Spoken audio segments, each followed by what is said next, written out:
Hello bachcho, let's read out the question first. Explain cross product of two vectors.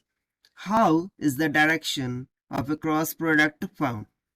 So यहाँ पर हमें explain करना है cross product of two vectors को और साथ साथ बताना है कि हम डायरेक्शन कैसे फाइंड करते हैं क्रॉस प्रोडक्ट की। तो चलिए स्टार्ट करते हैं सोल्यूशन से, but before of its let's talk about the key concept which we are going to use here for this question. So यहाँ पर हम सिंपली बात करेंगे the cross product of two vectors के बारे में से बेसिकली क्या होता है और इसका यूज हम किसके लिए करते हैं। तो देखिए, जब कभी आपको दो वेक्टर्स की बनो या फिर मैं सिंपली बोलूँ कि हमें बेसिकली कोई ऐसा वेक्टर फाइंड करना है जो कि परपेंडिकुलर हो किसी दो वेक्टर्स के, सो उस वेक्टर का मान ज्ञात करने के लिए हम क्रॉस प्रोडक्ट का यूज करते हैं। सो यहाँ पर हम सपोज कर लेते हैं कि मेरे पास एक वेक्टर है ए और ये दूसरा वेक्टर मैंने कंसिडर कर लिया बी। ठीक है, ये ए वेक्टर हो गया और ये इसे हम मान लेते हैं बी वेक्टर। ठीक है, और इन दोनों के बिटवीन में जो एंगल बन रहा है that is nothing but what, theta.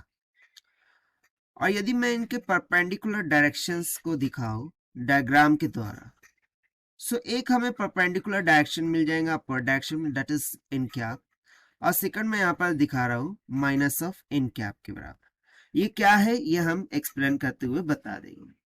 So generally cross product of two vectors में ऑलवेज रिमेंबर दैट कि ए वेक्टर बी वेक्टर और इन दोनों का जो रिजल्टेंट होगा दैट इज आर वेक्टर, ये एक दूसरे के कैसे होते हैं, परपेंडिकुलर होते हैं। कैसे होते हैं, एक दूसरे के परपेंडिकुलर होते हैं। और बस इसी कारण से हम यहाँ पर simply A vector cross B vector का मान इक्वल्स टू लिख देते हैं the magnitude of A dot magnitude of B into sine angle of theta. और जो भी उनकी डायरेक्शन होंगी वो हम यहाँ पर थोड़ा सा बाद में डिस्कस करके बताएंगे।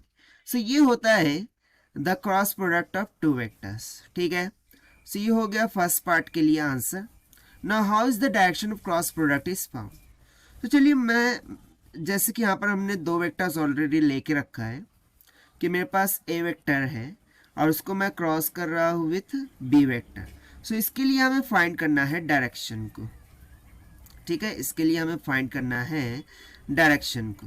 सो इसकी डायरेक्शन को फाइंड करने के लिए हम यूज करते हैं राइट हैंड थंब रूल का।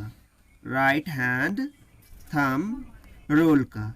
So according to right hand thumb rule हम क्या करते हैं कि देखिए, हमारी एक जो फर्स्ट फिंगर होती है, मिडल फिंगर और थंब, इन तीनों को हम इस तरीके से पॉइंट आउट करते हैं कि यदि मैं यहाँ पर आपको थोड़ा सा लिख कर समझाता हूँ कि लेट सपोज कि यदि मैं फर्स्ट फिंगर को ए वेक्टर पर रखूँ, ठीक है ना, फर्स्ट फिंगर को ए वेक्टर पर रखूँ और जो हमारी मिडल वाली फिंगर होती है, ठीक है, जो मिडल वाली फिंगर होती है उसमें बी वेक्टर पर रखूँ, सो हमारा थंब जिस तरफ डायरेक्ट कर रहा होगा राइट हैंड का, ठीक है ना, राइट हैंड का जो थंब है हमारा वो जिस दिशा में भी डायरेक्ट कर रहा होगा वो दिशा हमारी क्या हो जाएंगी, ए क्रॉस बी की डायरेक्शन हो जाएगी।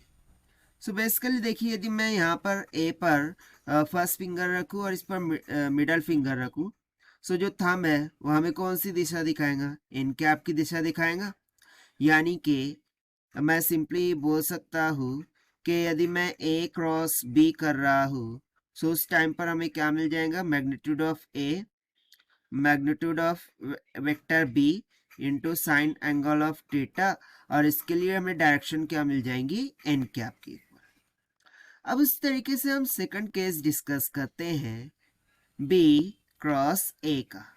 ठीक, अब हम थोड़ा सा रिवर्स मैनर में जा रहे हैं कि हम डिस्कस कर रहे हैं बी क्रॉस ए वेक्टर का। सो बेसिकली इसके लिए भी मैग्नीट्यूड वाइज सेम ही आएगा कि A B sine of theta, लेकिन डायरेक्शन चेंज हो जाएगी। अब कैसे, तो देखिए अब हमें फर्स्ट फिंगर रखना होगा बी वेक्टर पर, ठीक है, और जो मिडल फिंगर है उसे हमें रखना होगा ए वेक्टर पर। सो जो थंब हमें डायरेक्शन दे देगा सेकंड केस में, वो बी क्रॉस ए के लिए परपेंडिकुलर डायरेक्शन होगा, और वो बेसिकली किसको इंडिकेट कर रहा होगा, माइनस ऑफ इन कैप को। सो यहाँ से इस केस के लिए हमें डायरेक्शन क्या मिल गई, माइनस ऑफ इन कैप। सो यहाँ से हमें क्या समझ में आया कि जो ए क्रॉस बी है, ठीक है ना, this is nothing but is equals to minus times of B cross A के, यानी कि cross product of two vectors is always non commutative. ये कभी भी कम्यूटेटिव नहीं होता, it is said to be as non commutative, ठीक है। सो देखिए ये जो मेथड मैंने यहाँ पर एक्सप्लेन किया है, so this is what the method which we use to find the direction of the cross product, यानी कि हम कौन सा मेथड यूज करते हैं, राइट हैंड थंब रूल का। So this is the required solution which we have solved by using the concept of cross product of two vectors. So this is the required solution. I hope you understood well. Best of luck. Thank you.